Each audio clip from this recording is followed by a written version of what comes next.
ایک شیر بڑھاپے کی وجہ سے کمزور ہو گیا اور چلنے پھرنے سے معذور ہو گیا۔ بھوک سے جب برا حال ہوا تو کسی لومڑی سے مشورہ کیا۔ اس نے کہا، فکر نہ کرو، میں اس کا بندوبست کر دوں گی۔ یہ کہہ کر لومڑی نے پورے جنگل میں مشہور کر دیا کہ شیر بہت بیمار ہے اور بچنے کی کوئی امید نہیں ہے۔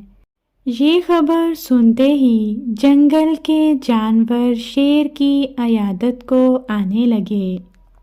شیر غار میں سر جھکائے پڑا رہتا اور عیادت کے لیے آنے والے جانوروں کا شکار کر کے اپنی بھوک مٹاتا رہتا۔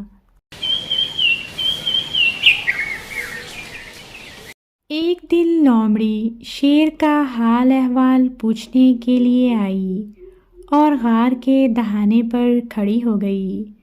اتفاقاً اس دن کوئی جانور نہ آیا تھا، جس کی وجہ سے شیر بھوکا تھا۔ اس نے لومڑی سے کہا، باہر کیوں کھڑی ہو؟ اندر آؤ اور مجھے جنگل کا حال احوال سناؤ۔ لومڑی نے چالاکی سے جواب دیا، نہیں، میں اندر نہیں آ سکتی۔ میں یہاں باہر سے آنے والے پنجوں کے نشان دیکھ رہی ہوں، لیکن واپسی کے نہیں۔